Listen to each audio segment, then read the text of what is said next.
إن الحمد لله نحمده ونستعينه ونستغفره ونعوذ بالله من شرور أنفسنا ومن سيئات أعمالنا.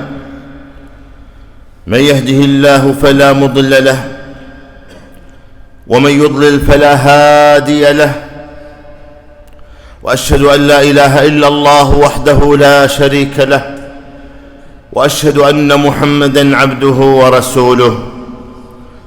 يا أيها الذين آمنوا اتقوا الله حق تقاته ولا تموتن إلا وأنتم مسلمون. يا أيها الناس اتقوا ربكم الذي خلقكم من نفس واحدة وخلق منها زوجها وبث منهما رجالا كثيرا ونساء، واتقوا الله الذي تساءلون به والأرحام إن الله كان عليكم رقيبا. يا أيها الذين آمنوا اتقوا الله وقولوا قولا سديدا يصلح لكم أعمالكم ويغفر لكم ذنوبكم، ومن يطع الله ورسوله فقد فاز فوزا عظيما. أما بعد، فإن أصدق الحديث كتاب الله، وخير الهدي هدي محمد صلى الله عليه وسلم، وشر الأمور محدثاتها، وكل محدثة بدعة، وكل بدعة ضلالة، وكل ضلالة في النار. عباد الله،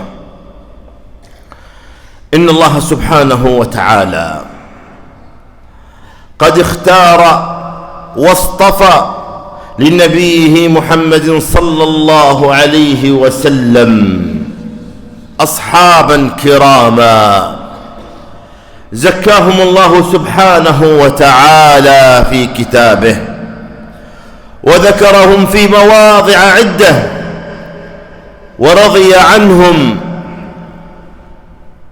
قال الله تعالى: والسابقون الأولون من المهاجرين والأنصار والذين اتبعوهم بإحسان رضي الله عنهم ورضوا عنه، وأعد لهم جنات تجري تحتها الأنهار خالدين فيها أبدا، ذلك الفوز العظيم.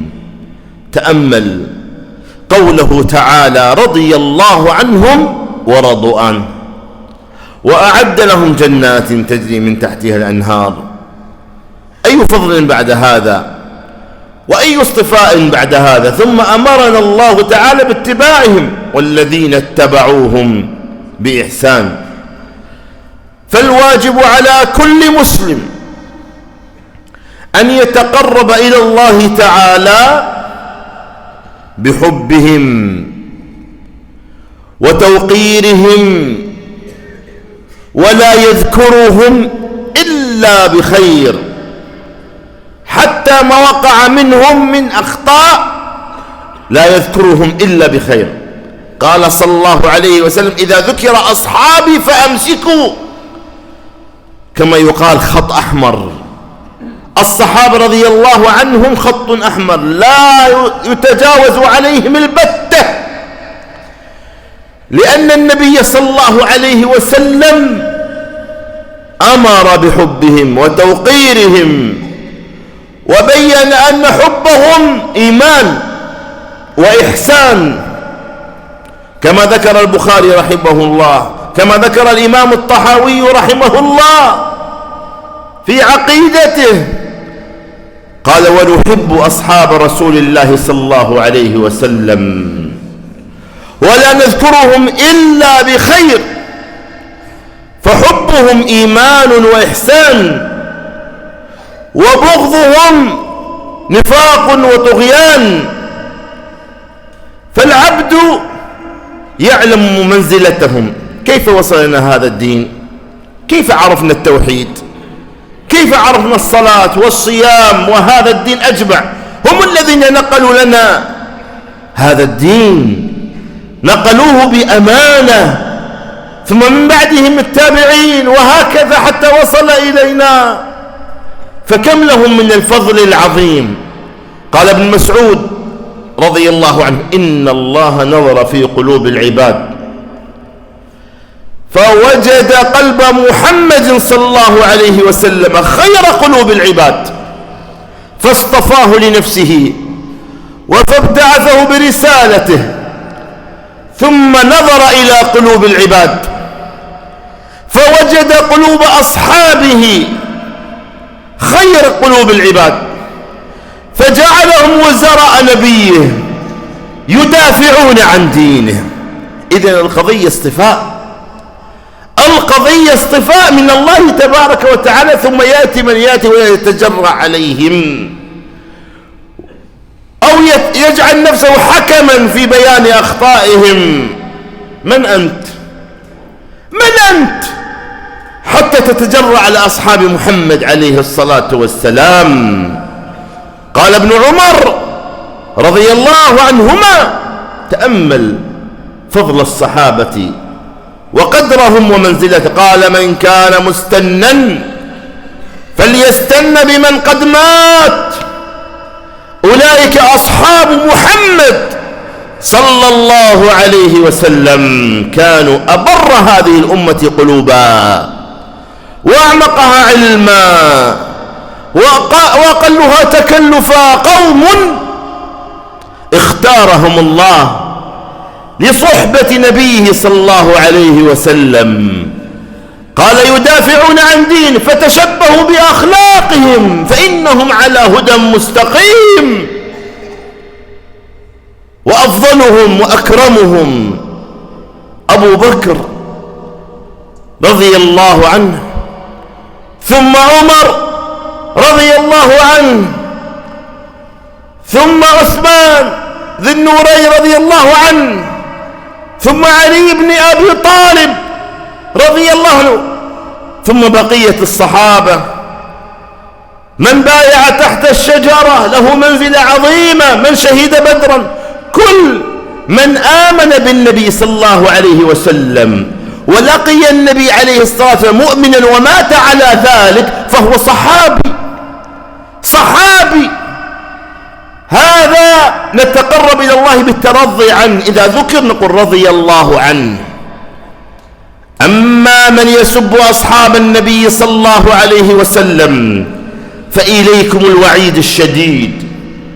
قال عليه الصلاة والسلام: لا تسبوا أصحابي، فوالذي نفسي بيده لو أنفق أحدكم مثل أحد ذهبا. تعلمون ما هو أحد؟ تعلمون حجم أحد؟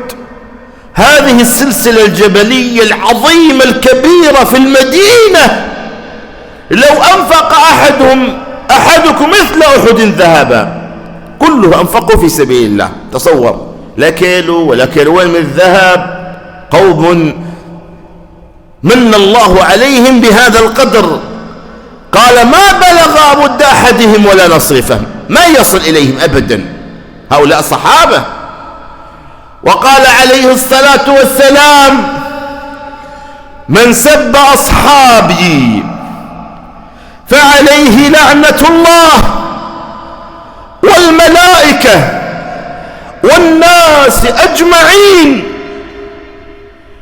عندما ننظر إلى الصحابة وما قدموه من التضحيات وما قدموه في الدفاع عن دين الله تبارك وتعالى وعن نبيه صلى الله عليه وسلم، كان أحدهم يفدي نفسه، يفدي الرسول عليه الصلاة والسلام بنفسه وماله وأهله، ويقول للنبي عليه الصلاة والسلام: نحري دون نحرك يا رسول الله. وهذا الذي يحضن النبي عليه الصلاة والسلام وتقع السهام على ظهر خشية أن يصاب رسول الله صلى الله عليه وسلم. وعندما عذب المشركون خبيب بن عدي تعذيبا شديدا، قالوا: أتود أن محمدا مكانك الآن عليه الصلاة والسلام؟ قال: لا والله، ولا أن يشاك رسول الله صلى الله عليه وسلم بشوكة. هذا هو الحب الصادق.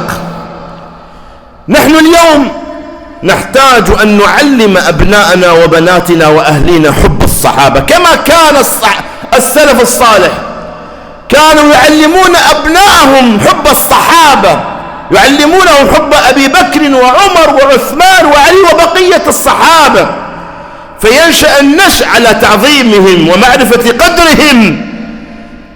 أنت اليوم إذا أردت الثبات على الصراط المستقيم والبعد عن طريقة أصحاب الجحيم، لا يمكن لك أن تثبت على الصراط إلا أن تفهم القرآن والسنة بفهم الصحابة. هل تعلم هذه المسألة؟ لو فهمت القرآن والسنة على فهمك أنت أو على فهم أحد غير فهم الصحابة والتابعين، فإن هذا والله أصل الضلالة في الدين وأصل الانحراف.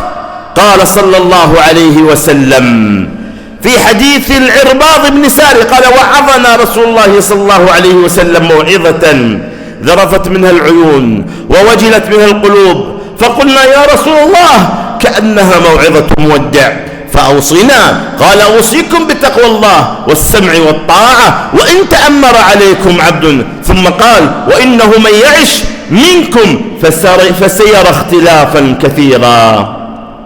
فما هو العلاج عند الخلاف؟ قال: فعليكم بسنتي، أي الزموا سنتي. ثم ماذا؟ وسنة الخلفاء الراشدين المهديين من بعدي، عضوا عليها بالنواجذ. هذه الوصية من محمد عليه الصلاة والسلام، أن نستنى بسنة الخلفاء الراشدين.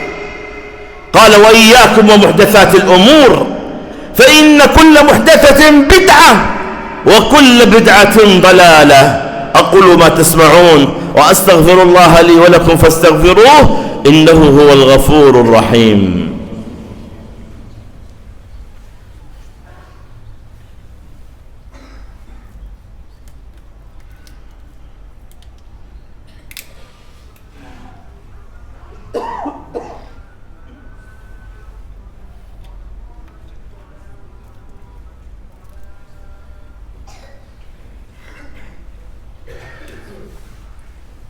الحمد لله رب العالمين، وصلى الله وسلم وبارك على سيد الأولين والآخرين نبينا محمد وعلى آله وصحبه أجمعين. عباد الله،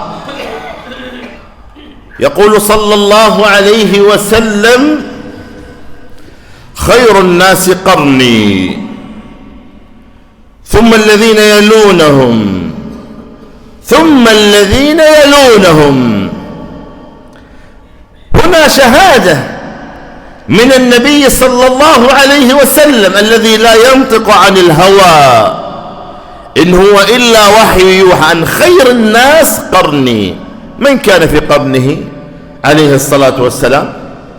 الذين نالوا هذه الخيرية والأفضلية هو النبي عليه الصلاة والسلام والصحابة ومن بعدهم من التابعين.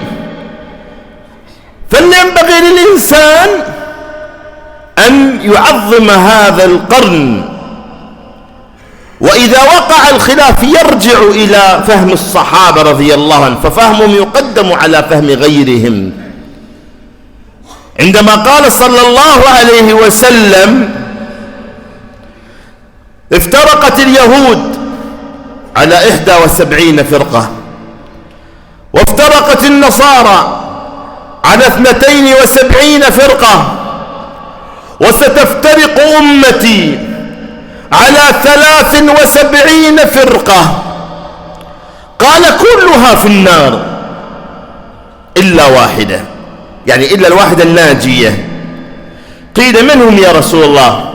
تأمل، من هذه الفرقة الناجية التي تنجو من غضب الله ومن الإثم ومن النار؟ قال: من كان مثل ما أنا عليه اليوم وأصحابي. انظر فضل الصحابة الذي زكى طريقتهم النبي عليه الصلاة والسلام. تريد النجاة، تريد الثبات، تريد الهداية، تريد الصواب، عليك بطريقة الأصحاب. من كان على مثل ما أنا عليه اليوم وأصحابي. الخوارج كنموذج ومثال. الخوارج لماذا انحرفوا عن صراط الله المستقيم؟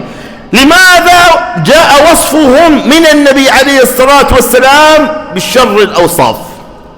فجاء عنه عليه الصلاة والسلام عن الخوارج قال: يحقر أحدكم صلاته مع صلاتهم وصيامه مع صيامهم، يقرؤون القرآن لا يجاز تراقيهم، يمرقون من الدين كما يمرق السهم من الرمية. الخوارج قال عنهم النبي عليه الصلاة والسلام: شر الخلق والخليقة، وقال: كلاب النار كلاب النار كلاب النار، وقال: لئن أدركتهم لأقتلنهم قتل عاد. هؤلاء الخوارج الذين حذر منهم النبي عليه الصلاة والسلام من أعظم صفاتهم أنهم لا يعرفون الكتاب والسنة على معرفة الصحابة وعلى فهم الصحابة. جاءوا بآيات من القرآن ومن السنة ففهموها على فهمهم، النتيجة ماذا؟ انحرفوا. كفروا من؟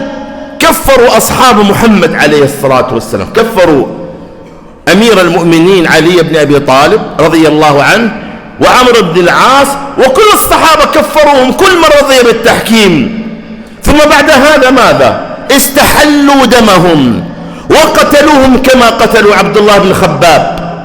قتلوه الخوارج عندما قتلوه وقتلوا زوجته وبقروا بطنها وقتلوا جنينها تقرب إلى الله عز وجل، لأنهم والعياذ بالله فكرهم فكر فاسد.